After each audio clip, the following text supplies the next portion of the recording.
Assalamualaikum warahmatullahi wabarakatuh. USM News kembali menjumpai Anda. Beragam informasi menarik akan kami sajikan untuk Anda selama 30 menit ke depan. Bersama saya Yohana dan berikut USM News selengkapnya.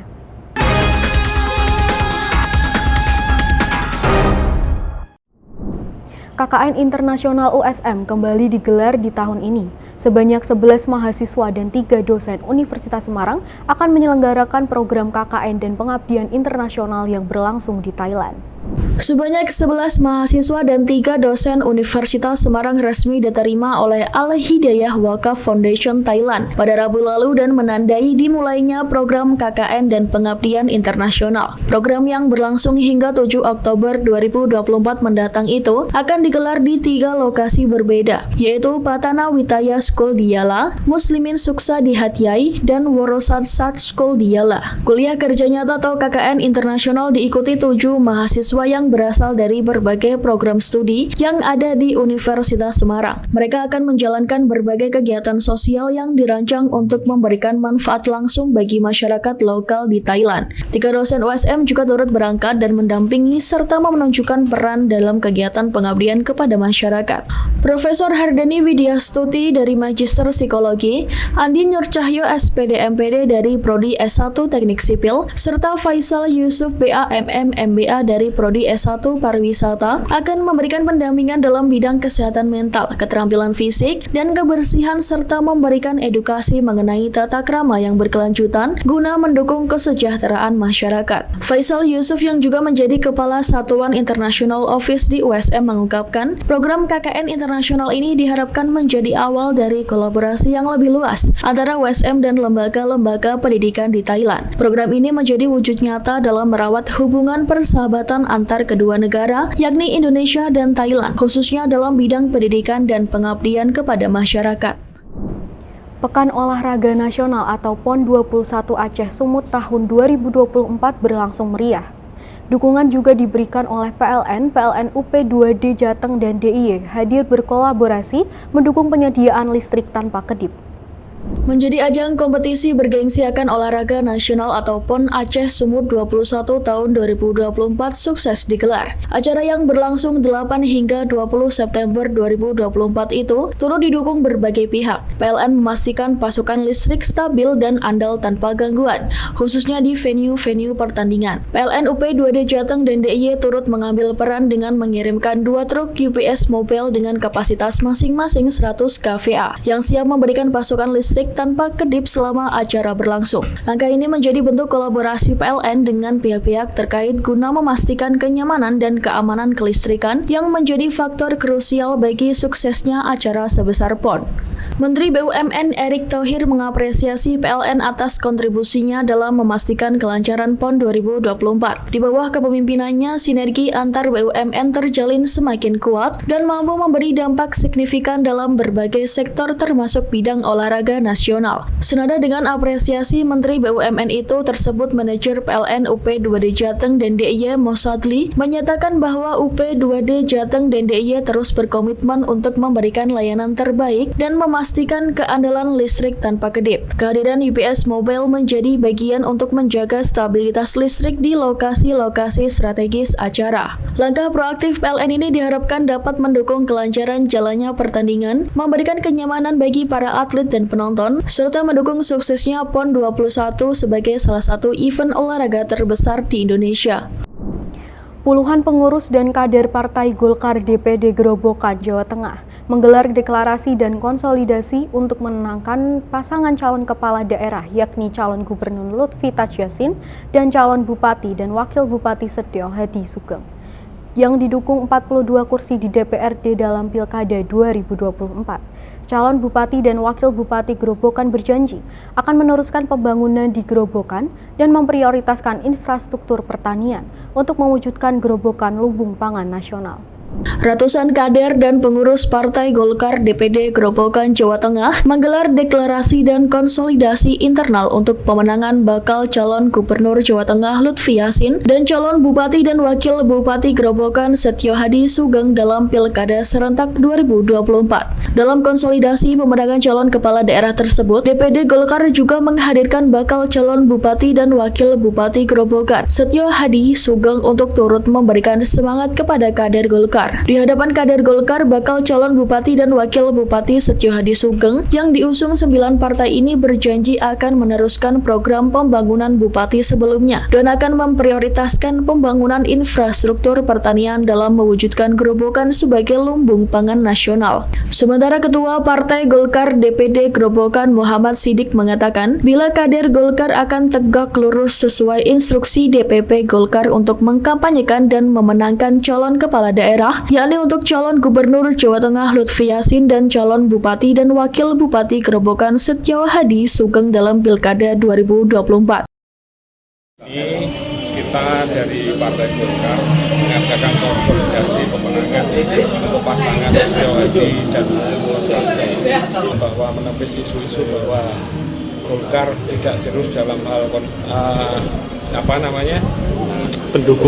mendukung pasangan calon Setio Hadi Sugeng. Hari ini terjawab juga, kita juga melakukan konsolidasi untuk pemenangan beliau-beliaunya, yaitu Pak Hadi dan Pak Sugeng. Kalau untuk pilgubnya sendiri gimana? Kalau pilgub kita kebetulan dari DPP diperintah dan kemarin saya dikumpulkan di Semarang untuk deklarasi pasangan Pak Lutfi dan Tat Yassin.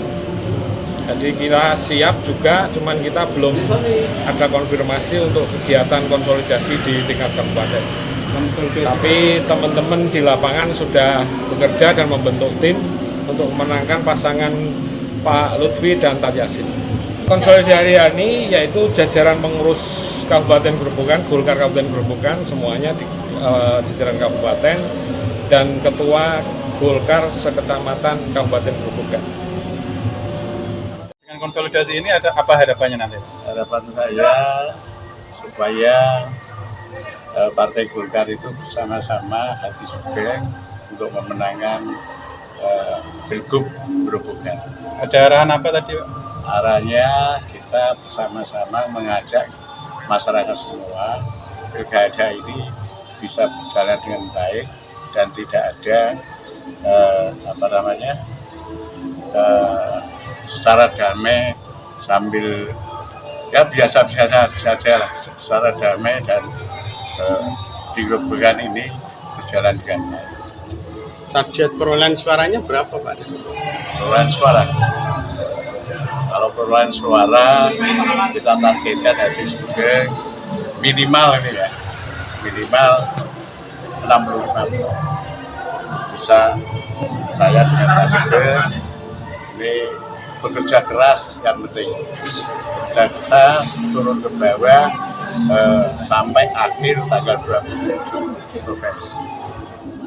Bakal calon Bupati dan Wakil Bupati Setio Hadi Sugeng optimis mampu menargetkan dalam Pilkada minimal memperoleh 64% suara dalam Pilkada 2024. Terlebih pasangan bakal calon kepala daerah ini didukung 42 kursi DPRD dari 9 partai politik, salah satunya Partai Golkar dan Nasdem.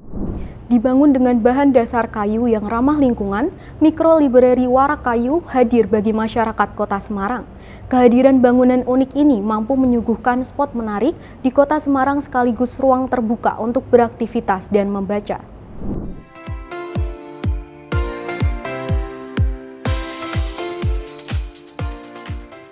Halo semuanya, bersama aku Yohana. Hari ini aku sedang berada di perpustakaan Mikrolibrari yang tepatnya berada di Jalan Dr. Sutomo Barusari di Semarang Selatan, Kota Semarang, Jawa Tengah. Nah, kalian pasti penasaran kan isi dari perpustakaan Warak Kayu ini? Yuk, mari kita simak.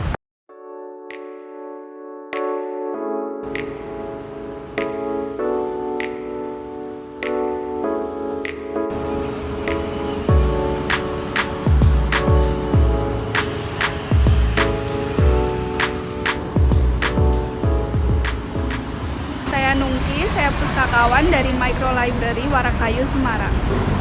Untuk tujuannya awalnya itu mau membangun tempat belajar untuk anak-anak dari kampung belakang, karena ternyata waktu itu banyak yang putus sekolah sehingga menyediakan tempat untuk belajar non formal. Tujuannya itu awalnya. Harapannya karena sekarang memang micro library Warakayu sudah banyak dikenal masyarakat, harapannya ya pengen lebih dikenal masyarakat dari berbagai daerah di luar kota Semarang juga sih, itu harapannya.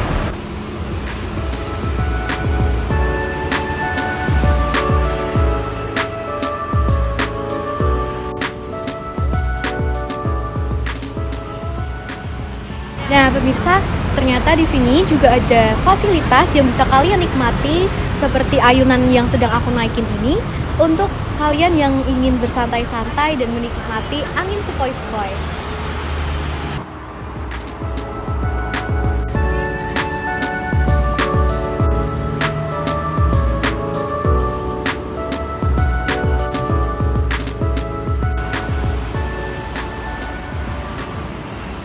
Nah, itu tadi pemirsa, keunikan dari perpustakaan micro library dari tujuan yang kecil menjadi harapan yang besar. Untuk kalian yang ingin berkunjung ke micro library, bisa langsung datang saja ke perpustakaan yang berada di Jalan Sutomo, Kelurahan Semarang Selatan. Aku Yohana pamit undur diri, terima kasih.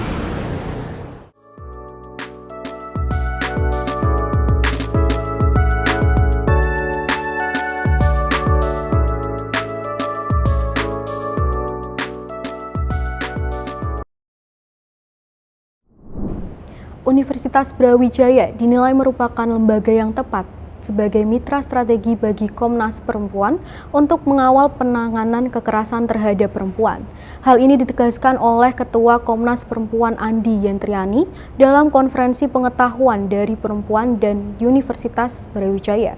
Komnas Perempuan melihat UB sudah memiliki SDM yang mumpuni dan lembaga yang konsen terhadap isu perempuan termasuk kekerasan terhadap perempuan.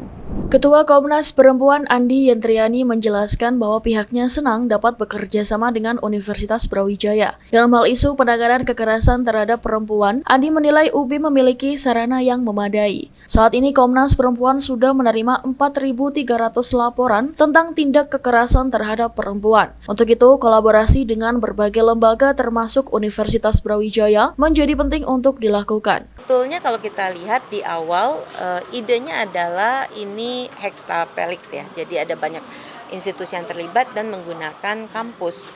Karena saat ini kita lihat pengetahuan kan lebih sifatnya tuh maskulin sekali ya, seolah-olah pengalaman perempuan itu minor, kadang-kadang menjadi subordinasi. Nah, berada di kampus dimaksudkan untuk mengatakan bahwa pengalaman nyata perempuan sesungguhnya merupakan sumber pengetahuan yang harus menjadi perhatian semua aktivitas akademika. Kenapa Universitas Brawijaya? Di awal Komnas Perempuan bekerja sama dengan Pusat Kajian Wanita Universitas Indonesia karena menjadi salah satu titik berangkat ya pergerakan pusat-pusat studi di Indonesia. Kemudian dengan Universitas Gajah Mada. Tahun ini di Universitas Brawijaya kami pilih karena memang juga memiliki potensi untuk menjadi presiden baik dalam penanganan kasus kekerasan terhadap perempuan dan juga dalam upaya menguatkan pengetahuan itu sendiri. Ada pusat kajian wanitanya di sini, ada banyak pusat kajian strategis lainnya yang harusnya menautkan dengan pengalaman nyata perempuan.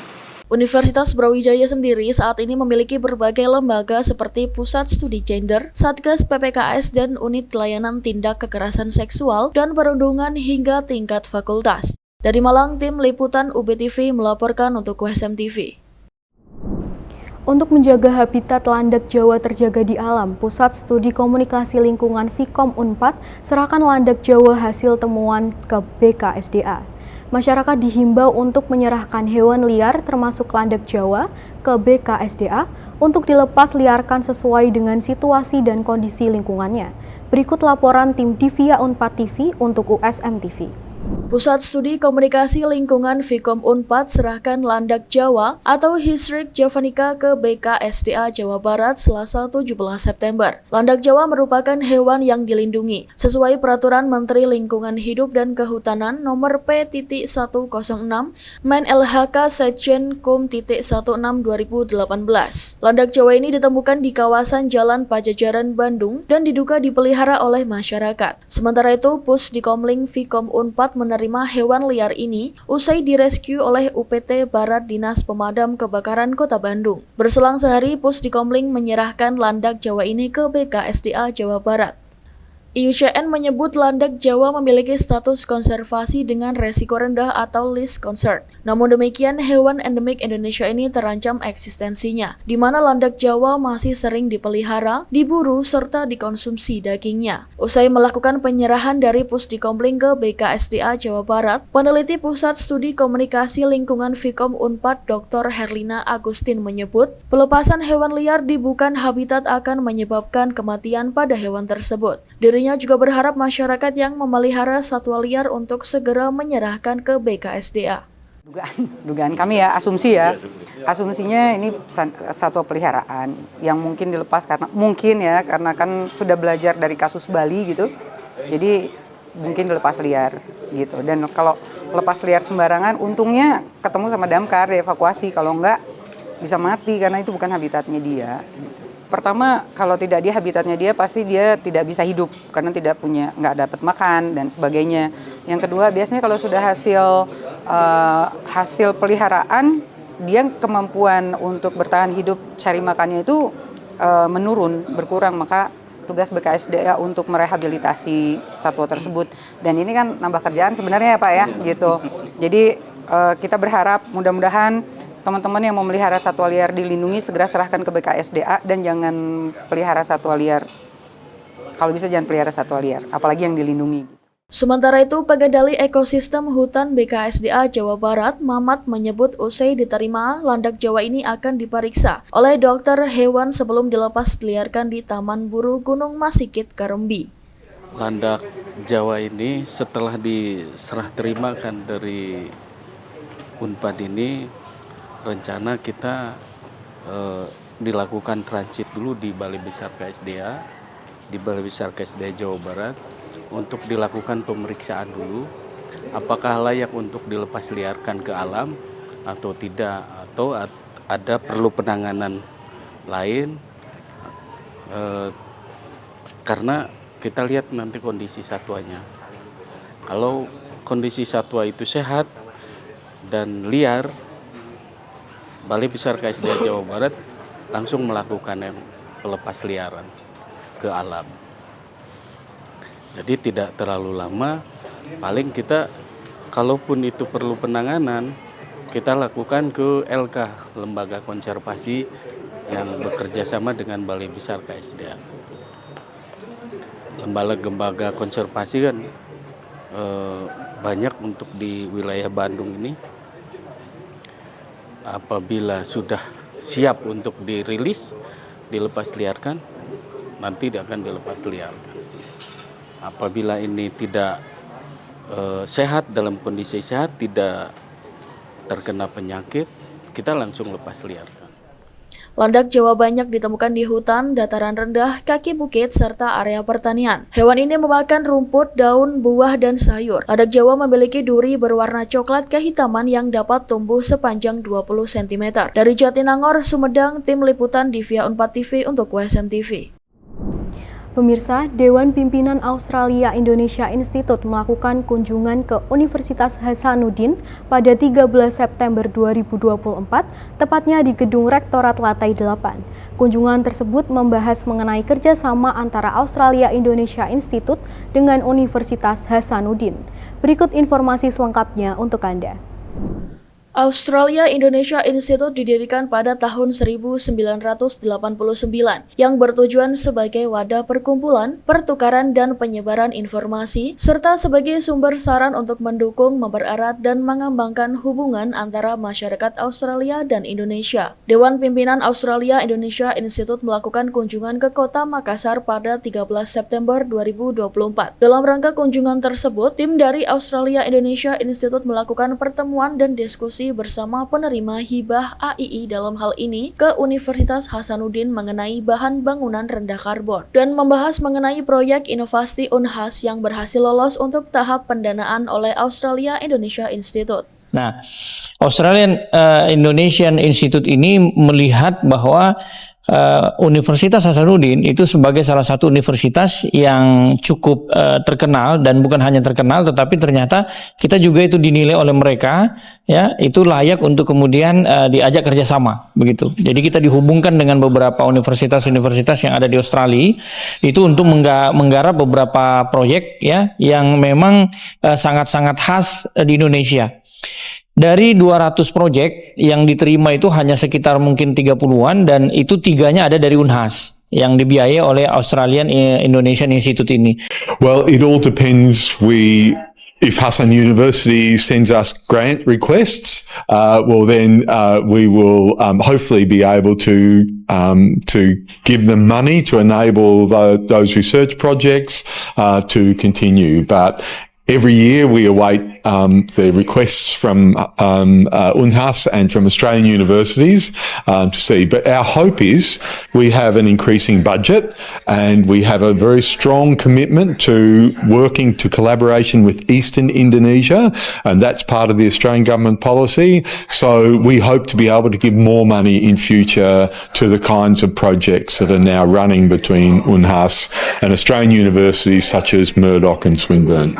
Salah satu proyek Unhas yang berhasil dibiayai oleh Australia Indonesia Institute adalah mengenai low carbon material untuk kebijakan energi transisi, guna menemukan sumber-sumber material dengan bahan bangunan rendah karbon. Hibah bantuan dana secara umum dimaksudkan sebagai dana penunjang bagi usulan-usulan proyek inovatif yang sesuai dengan fungsi dan tujuan dari Australia Indonesia Institute. Fungsi dan tujuan dijelaskan dalam suatu buku petunjuk, yakni Guidelines and Condition Applying to Current Application and Approvals. Pemirsa, tempe naik daun di Amerika Serikat di tengah maraknya konsumsi protein non-hewani dan meningkatnya ketertarikan warga akan kuliner asing. Tempe khas Indonesia berpeluang besar bersaing di pasar Amerika menurut produsen di Bogor yang sejak tahun 2021 mengekspor tempe berbahan kedelai Amerika ke berbagai daerah. Informasi ini sekaligus menutup perjumpaan kita hari ini. Saksikan terus USM News hanya di USM TV. Saya Yohana dan kru yang bertugas pamit undur diri. Terima kasih. Wassalamualaikum warahmatullahi wabarakatuh. We had gado-gado, soto rawon, we had tempe mendoan. I loved it. It's got that nutty flavor. It's not like tofu that is mushy. It's got a firmness. And it's been available here in the United States for quite a while. Sebagai sumber protein non-hewani, pamor tempe semakin naik di Amerika Serikat, terutama di kota-kota besar seperti Washington DC. Tidak hanya bagi konsumen vegetarian, tapi warga AS secara umum. Cukup mudah mendapatkan tempe di supermarket dan di sejumlah restoran, seperti Artarini Indonesian di Maryland. Kayak kemarin itu kita ada acara di Library of Congress. Saya bikin nasi dengan orek tempe gitu. Mereka suka banget gitu loh. Kalau saya bilang itu kan menu kampung ya, maksudnya menu tradisional gitu kan. Tapi ternyata responnya positif. Walau pengusaha restoran Indonesia seperti Arta masih mengandalkan tempe buatan lokal, peluang memasarkan produk tempe Indonesia di Amerika semakin terbuka. Inilah yang dibidik Azaki Food International di Bogor, yang sejak tahun 2021 mengekspor tempe ke berbagai negara, termasuk AS. Untuk produksi tempe ekspornya, Azaki menggunakan kedelai dari Amerika Serikat. Ketika kedelai di pasaran itu tersedia, otomatis kita pakai kedelai lokal. Tetapi ketika ketersediaan kedelai di pasaran itu tidak tersedia yang lokal, ya otomatis kita pakai yang impor seperti itu. Jadi lebih kepada ketersediaannya. Mungkin 50-60% kedelai impor dari Amerika yang masuk ke Indonesia itu digunakan untuk tempe. Sejak 2015, Azaki bekerja sama dengan US Soybean Export Council atau USEC, organisasi nirlaba yang mempromosikan kedelai produksi AS dan turunannya ke pasar global. Lewat Indonesia Tempe Industry Upgrading Program, USEC memberi pelatihan kepada ratusan pengusaha tempe tahu di seluruh Indonesia. Kita educate pengrajin tahu tempe untuk adopt better hygiene practice. Misalnya, jangan menggunakan drum bekas untuk merebus kedelai. Yuk gunakan drum stainless steel. Jangan menggunakan injak kaki untuk mengupas kulit kedelai. Gunakan mesin, gitu ya. Kami tidak terlalu fokus di awal untuk ke marketing side. Karena kalau kita mau fokus ke marketing, kalau mereka belum beres produksinya ya percuma gitu kan. Gitu. Dan Azaki inilah yang muncul sebagai champion di mana mereka sangat serius untuk berbenah gitu. Sehingga kita lebih arahkan Azaki untuk misalnya ke branding, marketing, packaging gitu. Lalu mereka mulai ikut pameran, ekspor ke luar negeri. Nah, ini adalah ruang produksi kering pemirsa di mana kedelai yang sudah matang ditiriskan lalu juga dipak. Nah, setiap bulannya PT Azaki Food International memproduksi sekitar 60 ton tempe yang 70% diantaranya disalurkan ke Jepang, sementara sisanya diekspor ke berbagai negara seperti Korea, Taiwan, dan juga tentunya Amerika Serikat.